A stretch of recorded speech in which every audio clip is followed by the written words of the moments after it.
राज्यामध्ये 26, 27 आणि 28 जानेवारीला काही भागात पाऊस येणार आहे, म्हणून हा अंदाज सर्व शेतकऱ्यांनी, महाराष्ट्रातल्या सर्व शेतकऱ्यांनी लक्षात द्यायचा.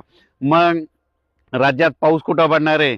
राज्यात 26 जानेवारी 2026 ला राज्यामध्ये सोलापूर जिल्हा, अक्कलकोट, त्याच्यानंतर जत, सांगली, पंढरपूर, कोल्हापूर, सातारा, त्याच्यानंतर कोकणपट्टी, त्याच्यानंतर धाराशिव जिल्हा, लातूर जिल्हा, बीड जिल्हा, त्याच्यानंतर कर्जत, जामखेड, कडा, आष्टी, अहिल्यानगर, त्याच्यानंतर पुणे, इकडं जुन्नर, इकडं ही पट्टा असत, नाशिक, उत्तर महाराष्ट्राकडे असा, म्हणजे 26 तारखेला संध्याकाळी मध्यरात्रीच्याला पावसाला सुरुवात होणार आहे. म्हणून हा 26 जानेवारीचा सर्व शेतकऱ्यांनी लक्षात द्यायचा.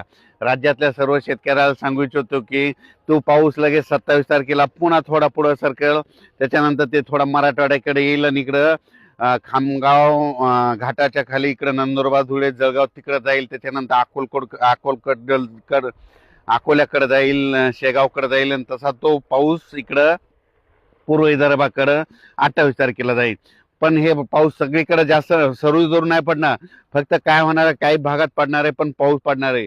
त्याच्यानंतर राज्यातल्या सर्व शेतकऱ्याला सांगू इच्छितो, जनता कांदा असं तुम्ही 26 जानेवारीच्या दुपारपर्यंत तुम्ही कांदा तुमचा झाकून ठेवा. कांदा, त्याच्यानंतर तंबाखू देखील तुम्ही झाकून ठेवायची. ज्यांचं मका काढली असेल तर त्यांनी मका देखील झाकून ठेवायची. तूर शेतकऱ्यांना सांगू इच्छितो की तुम्ही तुमचं आणखीन 2-3 दिवस तुम्हाला शिल्लक आहे. 26 जानेवारीच्या दुपारपर्यंत वेळ आहे, तुम्ही तुरीचं खळं करून घ्या, नसता झाकून ठेवा म्हणून हा अंदाज लक्षात घ्या, नसता हार्वेस्टरना काढून घ्या म्हणून हा अंदाज.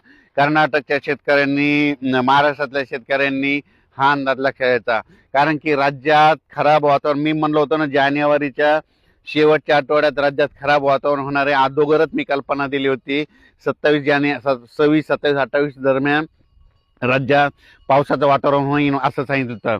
मग राज्यात पुन्हा परत शेतकऱ्याचे फोन आले की राज्यामध्ये ह्या पावसामध्ये गारपीट होईल का?